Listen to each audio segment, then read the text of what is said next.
तो हेलो दोस्तों, good evening. आप सब कैसे हो? आई होप आप सब बहुत ही अच्छे होंगे और स्वस्थ भी होंगे।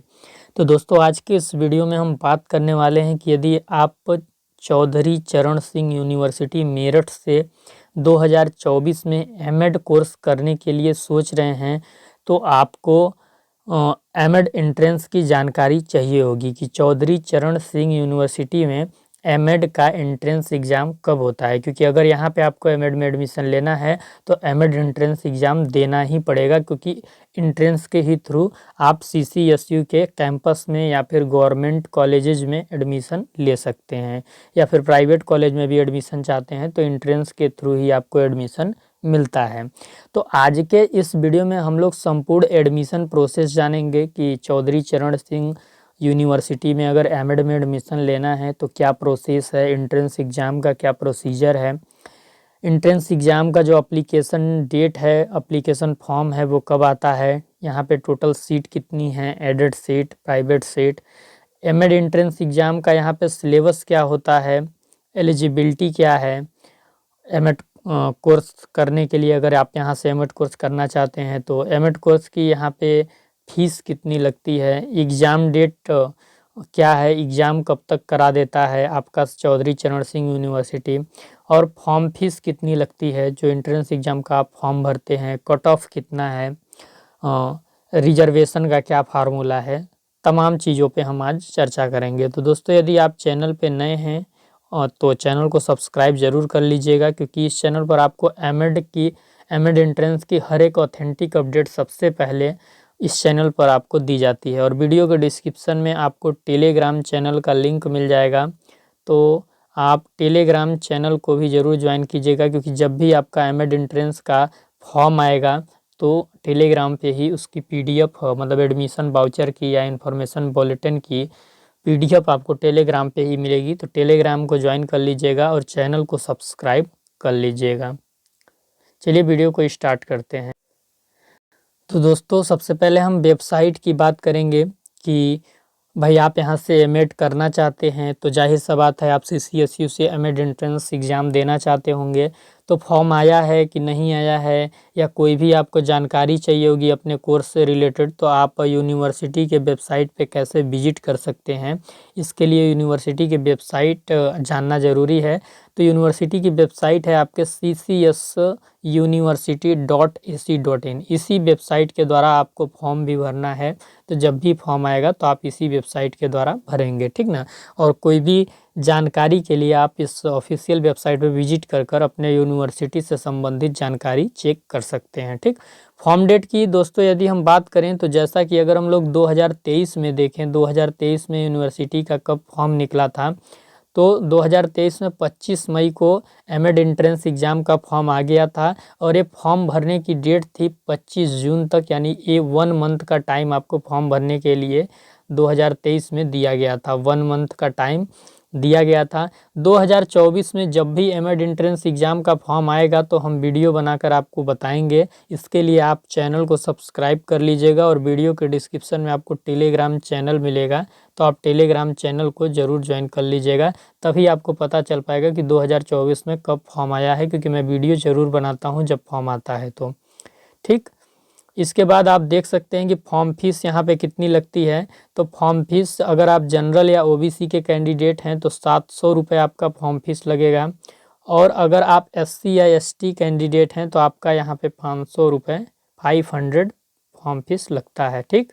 इसके बाद आप देख सकते हैं कि अगर एलिजिबिलिटी की बात करें तो पहले तो आपका यूजी होना चाहिए, और यूजी के बाद कोई भी टीचर ट्रेनिंग कोर्स होना चाहिए, ठीक ना। टीचर ट्रेनिंग कोर्स में आपका क्या होना चाहिए, बीएड रहेगा तो काम चल जाएगा, या फिर बीएड के समकक्ष कोई भी टीचिंग ट्रेनिंग कोर्स चलेगा, जैसे BA B Ed, BSc B Ed, D El Ed D El Ed, ये सब होगा। तो आप यहाँ पे एमएड के लिए फॉर्म भरने के लिए एलिजिबल हैं। लेकिन यूजी और टीचर ट्रेनिंग कोर्स में आपका 50% मार्क्स होना ज़रूरी है, तभी आप एमएड का फॉर्म भरने के लिए एलिजिबल होंगे, ठीक ना। ये चीज़ आप जान लीजिएगा। इसके बाद आपके लिए खुशखबरी ही है कि भाई अगर आप अपने बीएड के अपेयरिंग में हैं, या फिर जो भी टीचर ट्रेनिंग कोर्स कर रहे हैं, उसके यदि आप अपेयरिंग में हैं, लास्ट ईयर में हैं, लास्ट सेमेस्टर में हैं, तो आप एमएड एंट्रेंस का फॉर्म फिल कर सकते हैं। लेकिन हाँ, एक शर्त है कि जब आपकी काउंसलिंग होने लगेगी तो काउंसलिंग से ठीक 2-3 दिन पहले तक आपका जो मार्कशीट है वो आ जाना चाहिए, ठीक ना। अगर मार्कशीट नहीं भी आ पाता है तो आपको काउंसलिंग के समय तो आपके पास मार्कशीट रहनी चाहिए, ठीक। तो ये चीज़ है, तो आपका एडमिशन होने के चांसेस रहते हैं। अब हम बात कर लें किसी भी एंट्रेंस एग्ज़ाम का जो इम्पोर्टेंट पार्ट होता है पेपर पैटर्न। तो पेपर पैटर्न के लिए आप देख सकते हैं, अगर ड्यूरेशन यानी समय अवधि की बात करें तो एंट्रेंस एग्ज़ाम के लिए आपको 3 घंटे दिए जाते हैं। कितने दिए जाते हैं? 3 घंटे। और इसके बाद जो पेपर आपका होता है, एक पेपर होता है, एक पेपर में टोटल 250 क्वेश्चन आते हैं। कितने क्वेश्चन आते हैं? 250 क्वेश्चन। और ये 250 क्वेश्चन ऑब्जेक्टिव टाइप होते हैं, यानी एमसीक्यू टाइप होते हैं। इनको सॉल्व करने के लिए आपको ओएमआर शीट दी जाती है। ये 250 क्वेश्चन कहाँ से आते हैं? आप देख सकते हैं, मेंटल एबिलिटी से 100 क्वेश्चन आते हैं। आपके बीएड जो सीसीएसयू बीएड, सीसीएसयू से जो बीएड 2 साल का सिलेबस है, 2 इयर्स का जो सिलेबस है चौधरी चरण सिंह यूनिवर्सिटी के अकॉर्डिंग बीएड का, उससे 100 क्वेश्चन आते हैं। लैंग्वेज एबिलिटी से 50 क्वेश्चन आते हैं। इसमें आपको ऑप्शनल होता है कि आप हिंदी लैंग्वेज लेना चाहते हैं या इंग्लिश लैंग्वेज लेना चाहते हैं। आप फॉर्म भरते समय जिस भी लैंग्वेज को सेलेक्ट करेंगे तो उस लैंग्वेज के 50 क्वेश्चन आपको सॉल्व करने होंगे। तो मेंटल एबिलिटी से 100 क्वेश्चन, बीएड से 100 क्वेश्चन, लैंग्वेज एबिलिटी से 50 क्वेश्चन, इस प्रकार आपके टोटल 250 क्वेश्चन हो जाते हैं। और यही आपका पेपर पैटर्न है। पेपर आपका ऑफलाइन होता है। कैसा होता है? ऑफलाइन पेपर होता है, ये चीज़ आपको जानना है। और इसका जो प्रीवियस ईयर पेपर होगा, प्रीवियस ईयर पेपर होगा जो सीसीएसयू एमएड एंट्रेंस 2023 का, वो मैं आपको करा दूंगा, मेरे पास है, तो वो मैं आपको करा दूंगा, उसके लिए आप टेंशन मत लीजिएगा। और अभी मैं ये जो बीएड के 100 क्वेश्चन आपको यहाँ से आते हैं, इसकी तैयारी आपको इसी चैनल पे कराई जाती है। जो बीएड के 100 क्वेश्चन आते हैं इसी चैनल पे आपको तैयारी कराई जाती है। पिछले साल 2023 में भी हमने बहुत सारे सेशन लिए हुए हैं, प्रैक्टिस सेट कराए हैं, तो उसको आप देख सकते हैं। अलग अलग यूनिवर्सिटीज़ के प्रीवियस ईयर क्वेश्चन पेपर भी कराए हैं, आप उन्हें भी देख सकते हैं।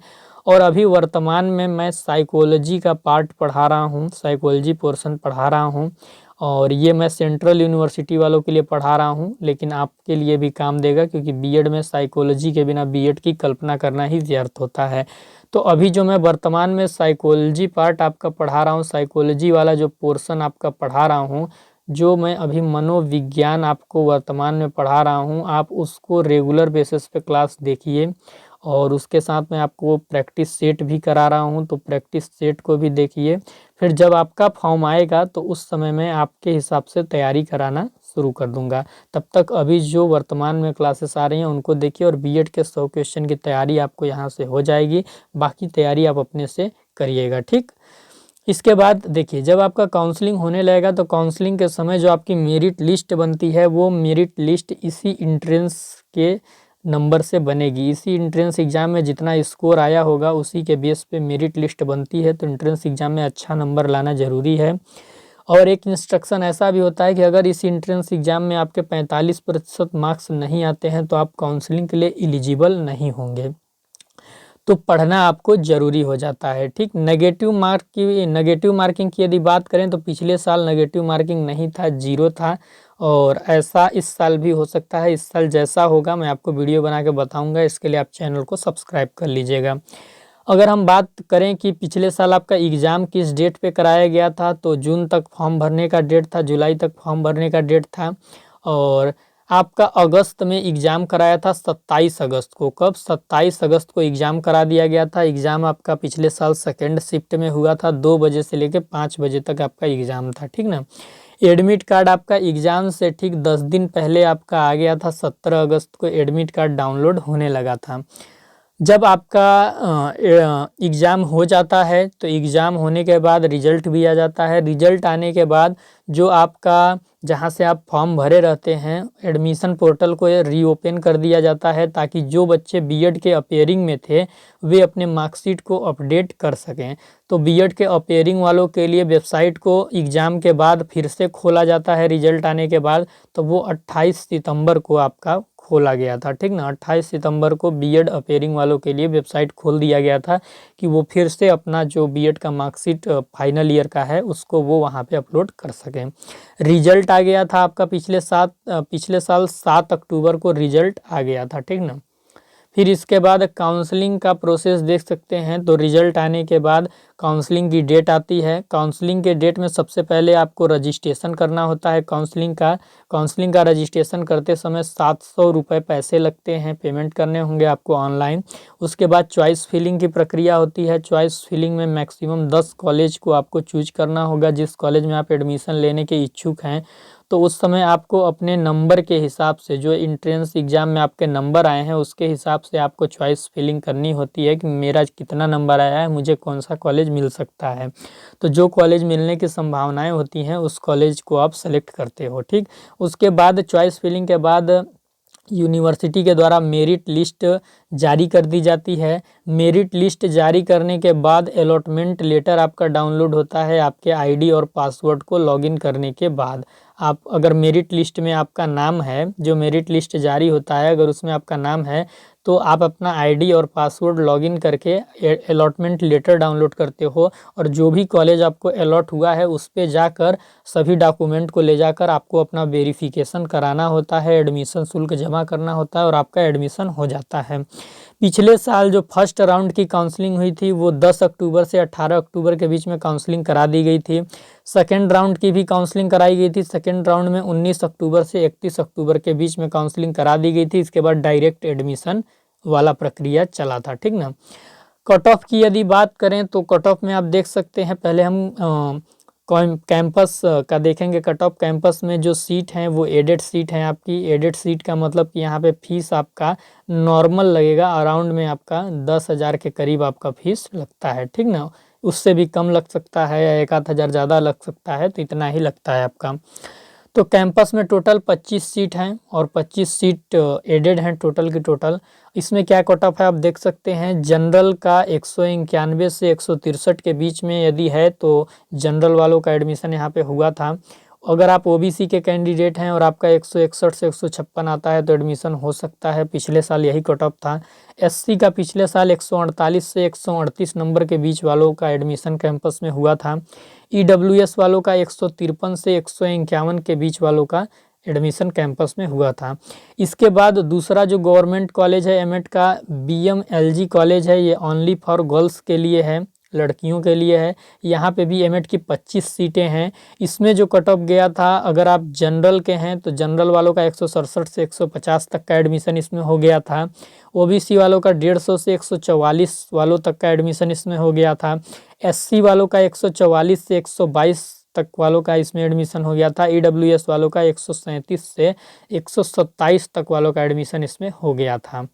इसके बाद एनएएस कॉलेज में 20 सीट हैं, ये भी आपका एडेड सीट हैं, गवर्नमेंट कॉलेज है। इसमें जनरल वालों का 165 से 154 के बीच जो थे उनका एडमिशन जनरल कैटेगरी में हुआ था। 148 से 146 के बीच वालों का ओबीसी में एडमिशन हुआ था। 140 से 107 नंबर वालों का एससी की कैटेगरी में यहाँ पे एडमिशन हुआ था। ईडब्ल्यूएस वालों का 137 से 127 के बीच में यहाँ पे एडमिशन हुआ था। इसके बाद लास्ट गवर्नमेंट कॉलेज जो सीसीएसयू से एफिलेटेड है वो है मेरठ कॉलेज, मेरठ। इसमें एमएड की 25 सीटें हैं और इसमें जो कट ऑफ गया था, जनरल का कट ऑफ था 184 से 156 वालों का एडमिशन हो गया था। ओबीसी का 156 से 149, एससी का 148 से 133 नंबर जिसका था उसका एडमिशन हो गया था। ईडब्ल्यूएस का 152 से 135 नंबर वालों का एडमिशन हो गया था, ठीक। फिर इसके बाद आप देख सकते हैं कि क्या हुआ ये दोबारा, हाँ ठीक। सीट की बात करें तो सीट मैंने बता दिया, एक बार और आपको ध्यान आपका केंद्रित करने के लिए मैंने यहाँ पे लिख दिया है। कैंपस में टोटल 25 सीटें हैं, 25 की 25 एडेड हैं। बीएमएलजी कॉलेज में 25 सीट हैं, ये भी एडेड हैं लेकिन गर्ल्स के लिए हैं। एनएएस कॉलेज में 20 सीट हैं, एडेड हैं, गर्ल्स बॉय दोनों के लिए। मेरठ कॉलेज, मेरठ में 25 सीट हैं दोनों के लिए, ठीक। तो इस प्रकार से आपका 75 और 95 सीट टोटल आपके एडेड हैं इस यूनिवर्सिटी में। तो इस यूनिवर्सिटी में एमएड एंट्रेंस के लिए बहुत मारामारी होती है एमएड में एडमिशन के लिए, क्योंकि यहाँ पे सरकारी सीटें सबसे अधिक हैं उत्तर प्रदेश की। यदि यूनिवर्सिटी की तुलना में देखा जाए तो ये पहली यूनिवर्सिटी है जहाँ पर 95 सीट एडेड हैं, ठीक ना। तो सीट डिस्ट्रीब्यूशन जो होता है, जैसे कि 25 सीट आपका कैंपस में है तो सीट कैसे सबको मिलता है ये आप देख सकते हैं। जो रिजर्वेशन का जो फार्मूला है उसी रिजर्वेशन के फार्मूला के हिसाब से सीट का डिस्ट्रीब्यूशन किया जाता है कि एससी वालों को 21% आरक्षण है तो 21% सीट पे एडमिशन एससी वालों का होता है। एसटी का 2% है तो अगर एसटी कैंडिडेट है तो उनका 2% पे होता है। ईडब्ल्यूएस वालों का 10% सीट पे एडमिशन होता है। और कट गया क्या, एक बार मैं फिर लिख देता हूँ। एससी का 21% सीट पे एडमिशन होता है। ओबीसी का 27% सीट पे एडमिशन होता है। ईडब्ल्यूएस वालों का 10% सीट पे एडमिशन होता है। और एसटी का 2% सीट पे एडमिशन होता है यदि एसटी कैंडिडेट है कोई तो, और बचे सीट पे जनरल वालों का एडमिशन होता है। तो देख सकते हैं कि जो जनरल के 13 कैंडिडेट लिए जाते हैं इन 25 सीटों में, ओबीसी के 6 कैंडिडेट लिए जाते हैं, एससी के 5 या 4 कैंडिडेट लिए जाते हैं, ईडब्ल्यूएस के 2 कैंडिडेट लिए जाते हैं। और फर्स्ट राउंड में जिसका नाम आता है, फर्स्ट मेरिट लिस्ट में जिसका नाम आता है, अगर उनमें से किसी का एडमिशन नहीं होने पाया और सीट खाली बच गई तो उस कंडीशन में सेकंड मेरिट लिस्ट जारी होती है, ठीक ना, ये आप समझ लीजिए। तो पिछले साल फर्स्ट राउंड की भी काउंसलिंग हुई थी, सेकंड राउंड की भी काउंसलिंग हुई थी और 2 मेरिट लिस्ट भी जारी हुई थी। तो ये चीज़ आप देख सकते हैं। ये सारा डेटा मेरे पास इसलिए है क्योंकि पिछले साल जो 2023 में एमएड एंट्रेंस एग्ज़ाम हुआ था तो इस चैनल का बहुत योगदान था। हमने समय समय पर बच्चों को मार्गदर्शन किया था कि उनका कब फॉर्म आया, उसके बाद एडमिट कार्ड कब आया, एग्ज़ाम कब हुआ, रिजल्ट कब आया, आंसर की कब आई, काउंसलिंग कैसे हुआ, सारी चीज़ में हमने मदद की थी। और हमारा चैनल सक्रिय रहा था, हमने काम किया था, स्पेशली हमारे पास इसकी ओरिजिनल डेटा मौजूद हैं। तो अगर इस वीडियो में कोई भी जानकारी मैं अगर आपको नहीं देने पाया होऊंगा तो आप कमेंट के माध्यम से वो चीज़ आप हमसे पूछ सकते हो। बुक के लिए मत पूछना, बुक के लिए बीएड के जो 100 क्वेश्चन हैं उसको आप बीएड की बुक से ही पढ़ लेना, टॉपिक बाय टॉपिक। जो सीसीएसयू का सिलेबस है उसको आपको पूरा रीड करना होगा। और इसके अलावा कोई भी आपका सजेशन या फिर कोई भी आप चीज़ पूछना चाहते होंगे तो कमेंट के माध्यम से आप हमसे पूछ सकते हैं, अगर कोई जानकारी आपको इसमें मैं नहीं देने पाया होऊंगा तो, ठीक ना। और इसके अलावा यदि आप अभी तक इस चैनल को सब्सक्राइब नहीं किए हैं, चैनल पर नए हैं तो प्लीज़ चैनल को सब्सक्राइब कर लीजिएगा। बहुत मेहनत लगता है ये सब डेटा इकट्ठा करने में, तो सब्सक्राइब कीजिएगा। और टेलीग्राम चैनल को आप ज्वाइन कर लीजिएगा। टेलीग्राम चैनल पर ही जो भी नोटिफिकेशन आपके यूनिवर्सिटी की तरफ से आएगी तो उसकी अपडेट आपको टेलीग्राम चैनल के द्वारा ही दी जाएगी। तो चलिए फिर मिलते हैं अगले सेशन में। जब भी आपका फॉर्म आएगा तो मैं आपको वीडियो बना के अपडेट करूंगा, उसके लिए आप चैनल को सब्सक्राइब ज़रूर कर लीजिएगा।